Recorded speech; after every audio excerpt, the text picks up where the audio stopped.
estamos de regreso con esta transmisión especial desde la Cumbre de Defensores del Pueblo y Procuradores de Derecho de Iberoamérica, que está teniendo lugar aquí en Santo Domingo, en el Hotel Catalonia, y donde se encuentran reunidos para empezar en apenas unos minutos su sesión principal en estas instalaciones. Más de 75 defensores del pueblo y procuradores de la región, y para esta última entrevista vamos a conversar con el señor Edwin García Feliciano, defensor del pueblo de Puerto Rico, procurador de derechos fundamentales o ombudsman, como se conoce en este país, y bueno, que desde marzo del 2020 ha venido desempeñando esta función en plena pandemia. Bienvenido, tenerle con nosotros es un placer. Muchas gracias a ustedes. Bienvenido a la República Dominicana. Muchas gracias a todos los que nos sintonizan temprano en la mañana. Un saludo cordial para cada uno de ustedes, para el defensor, licenciado Pablo Ulloa, que nos ha tratado extraordinariamente bien, pero sobre todo la gente, donde quiera que hemos estado, siempre nos han tratado con un cariño extraordinario. Hacía ya algún tiempo que no venía a la República Dominicana, pero ciertamente ese cariño, ese amor que ustedes le profesan al visitante es envidiable. Así que nosotros le felicitamos desde aquí, desde la República Dominicana, por el nombre de todo el pueblo de Puerto Rico. Edwin, en el caso de la República Dominicana y Puerto Rico hay una estrecha relación histórica, y también de que muchos dominicanos residen allá en Puerto Rico. Nos gustaría conocer, y seguro que el pueblo dominicano también, de cómo están los derechos de los ciudadanos dominicanos allá en Puerto Rico. ¿Se violan? ¿Cómo usted como ombudsman ha tenido algún tipo de intervención en torno a esto? Sí, precisamente yo creo que hace algunas décadas atrás, precisamente quizás todavía para la época del 90, quizás hasta el 2005, no se entendía quizás cabalmente la situación, especialmente de los dominicanos que llegaban ilegalmente, especialmente a las costas del norte de Puerto Rico, específicamente al lugar de donde yo fui alcalde, el pueblo de Camuy. Ahí llegaban muchos barcos o barcazas, ¿verdad?, botes con ilegales, y siempre procurábamos que desde la Casa Alcaldía hubiese alguien que por lo menos pudiera en ese momento llevarle algún alimento, agua, etcétera. Y para nosotros era importante, desde la posición de alcalde, todavía ni siquiera pensando que íbamos a ocupar esta posición años más tarde, que se tratara con respeto no solamente al dominicano, sino a todo aquel que llegara ilegalmente. En algún momento fueron orientales. Recientemente estuve visitando las islas municipios de Vieques y Culebra. Me hablaron de personas de Brasil que estaban llegando a esas dos islas municipios. Así que yo creo que eso ha ido mejorando cabalmente. Precisamente hace algunas semanas estábamos reunidos con el cónsul de la República Dominicana, precisamente para estrechar lazos que nos permitan a nosotros atender de forma efectiva cualquier tipo de violación que haya sobre el particular.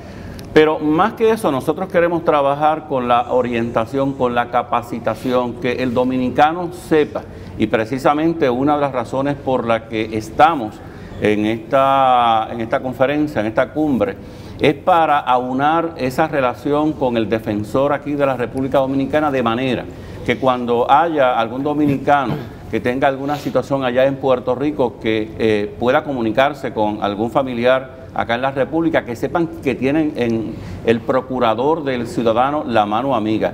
Nosotros queremos tener ese tipo de orientación porque en muchas ocasiones nos encontramos no solamente con la comunidad dominicana, con los puertorriqueños, que hay una oficina del procurador, pero que en ocasiones no acuden a visitar la oficina aun cuando se le esté violentando algún derecho. Y en ese aspecto me preocupa sobremanera, porque cuando una oficina como esta atiende cerca de 25.000 casos, yo pienso que puede atender 50, 60.000 casos al año, y que efectivamente podamos atender a esta comunidad, que hay números que la señalan entre 200 a 300.000 dominicanos que viven en la isla de Puerto Rico. Edwin, Puerto Rico ha estado viviendo un proceso interesante desde el huracán, porque muchos ciudadanos puertorriqueños comenzaron a abandonar la isla, a irse sobre todo a Estados Unidos, y en cambio ustedes han estado recibiendo un flujo importante de inmigrantes. ¿Qué tan difícil es ejercer este rol que usted tiene en esa realidad de Puerto Rico? ¿Cuál es la dinámica interna que están ustedes teniendo? Pues ¿Y cuáles son las principales preocupaciones? Bueno, creo que una de las principales preocupaciones es precisamente la tecnología. Es cómo el Estado, en este caso el gobierno de Puerto Rico, y no solamente en Puerto Rico, a través del mundo entero, cómo estamos tratando de que la tecnología sustituya al humano, al ser humano que está detrás de un teléfono. Y esa tecnología que puede ser extraordinaria, plataformas digitales donde la gente puede conectarse a buscar algún servicio, no tiene sentimiento, la tecnología no tiene sentimientos. Y en ese aspecto, uno de los asuntos que estamos planteando al gobierno de Puerto Rico es que si bien nosotros estamos a favor de la tecnología, no estamos a favor de que no haya una transición adecuada para que el ciudadano, todo ciudadano, que pueda utilizar alguna de estas plataformas, no solamente tenga la señal correspondiente, que tenga el equipo correspondiente, pero sobre todo la capacitación, que es tan importante, y hablábamos de capacitación en la pregunta anterior, capacitación. Segundo, con el aspecto de la movilidad en la fuerza laboral, nosotros estamos teniendo un problema de mano de obra en Puerto Rico, así que es importante para nosotros en la oficina poder proteger a ese ciudadano. En el caso en el caso nuestro ya hay ciudadanos de la República Mexicana trabajando en Puerto Rico, específicamente en las labores agrícolas. Así que para nosotros es sumamente importante también proteger a ese ciudadano. Y lo mismo sé que se está en negociaciones con el gobierno de la República Dominicana para que ocurra de igual manera, para que podamos importar mano de obra, y nos corresponde a nosotros proteger también a ese ciudadano para que obtenga lo que se le comprometió, para que si el pago correspondiente, para que las condiciones de vida, si se le ofreció hospedaje, etcétera, sean las adecuadas. Así que esos son dos retos extraordinarios que tenemos, pero también la desidia, la frustración de la gente. Yo creo que lo que nos hemos encontrado al llegar a la posición, y no sé si es extraño para otros gobiernos y para el público en otros países, es la frustración que a veces siente el ciudadano de no ser atendido por el gobierno. Históricamente, si alguien me preguntase a mí, en los últimos 20 años, el deterioro en el servicio público yo creo que es alarmante. Y tenemos que buscar precisamente cuáles son las raíces de ese problema en ese deterioro, para que no solamente el gobierno entienda que su razón principal es el servicio al ciudadano. Un alcalde, un diputado, un senador en Puerto Rico, un representante, quienes sean, su responsabilidad es atender al ciudadano, no solamente en el aspecto del gobierno. Es que una empresa, si no atiende adecuadamente al ciudadano, no va a tener éxito en su gestión empresarial. Y en ocasiones veo que cuando viene el proceso electoral, le prometemos, nos saludamos con la gente, besamos a la gente, les tendemos la mano, pero cuando pasa el proceso electoral como que nos olvidamos de cuál es nuestra razón de ser. Yo le cuento reiteradamente a mis compañeros de trabajo que cuando fungía como alcalde y reunía a mi equipo de trabajo, había una terraza y yo periódicamente salíamos a esa terraza. Y les decía, ustedes ven a esa señora que va caminando por allí, esa es nuestra razón de ser. Ustedes ven a aquel otro ciudadano que va por allá, aquel anciano, aquel joven, esa es nuestra razón de ser. Y es que desafortunadamente en muchas ocasiones el político pierde el norte. El norte quizás no es el mejor proyecto de ley, es como ese proyecto de ley atiende adecuadamente a la ciudadanía. Cómo mantenemos la sensibilidad.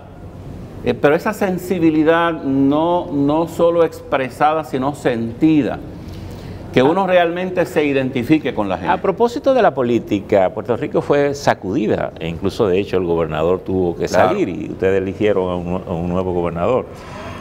Bueno, cuando Laura lo presentaba justamente en el contexto de la pandemia. Usted es un defensor del pueblo de la pandemia, y justamente ustedes van a valorar eso ahora aquí. Políticamente, ¿qué tal Puerto Rico? ¿Cómo se está manejando la nueva administración? ¿Y qué reconocimiento tiene a ese rol crítico que tienen ustedes que jugar como defensor? Me parece que, como señalé, hay aciertos. Ya mencioné el desacierto principal, pienso de la administración del licenciado Pedro Urrutia, ¿verdad? Me parece que es importante, ¿verdad?, que el gobierno, precisamente acabo de ver al presidente de la Cámara que se está hospedando aquí y lo reconocí hace un segundo. Me parece que el principal problema es trabajar en común acuerdo en beneficio del pueblo. Yo creo que por primera vez veo eso en un gobierno. Es un gobierno compartido, pero veo voluntad. ¿Cuál es ese principal problema? Pues yo creo que cuando falta la comunicación, tenemos el problema de que precisamente en el caso de Luma, pues Luma no se logró lo mejor. ¿Por qué? Porque cada quien quería lo suyo.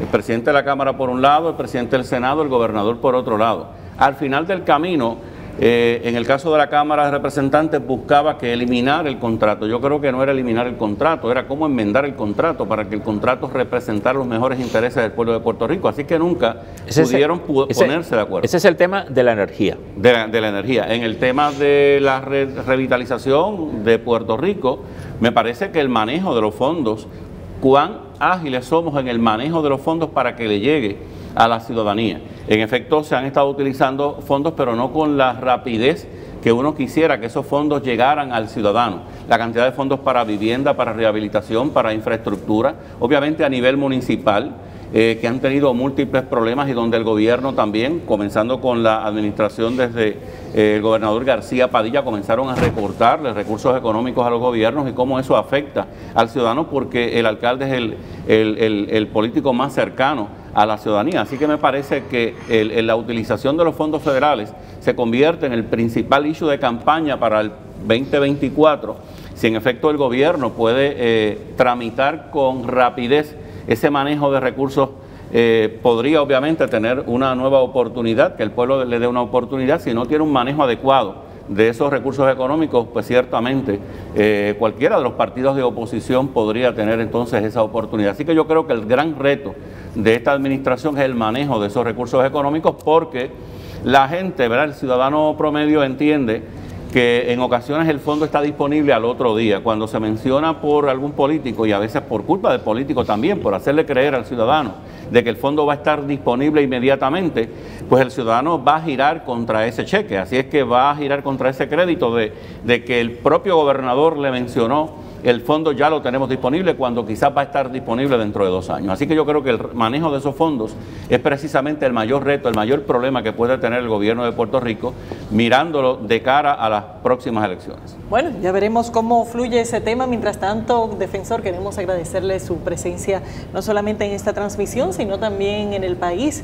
y esperemos, bueno, siendo una gestión joven, todavía apenas iniciada el año pasado, pues que los años que siguen puedan ser de muchos logros para Puerto Rico a través de la Defensoría del Pueblo. Así que despedimos a Edwin García Feliciano, defensor del pueblo de Puerto Rico. Y bueno, con esta entrevista también despedimos esta transmisión especial desde aquí, desde el Hotel Catalonia, donde en unos momentos se va a estar dando inicio a esta cumbre de defensores del pueblo y de procuradores de derecho de Iberoamérica. Agradecemos la oportunidad de haber estado aquí, en especial a Pablo Ulloa, defensor del pueblo de la República Dominicana, quien ha procurado que este sea un evento que se conozca mejor en cuanto a su contenido gracias a estas transmisiones especiales, y estaremos dándole seguimiento durante todo el día a lo que va a estar aconteciendo aquí. Bueno, jóvenes. Bueno, buena suerte. Nos vemos mañana, ¿verdad? Allá en Señores, concluimos. Gracias por haber estado con nosotros. Hasta mañana.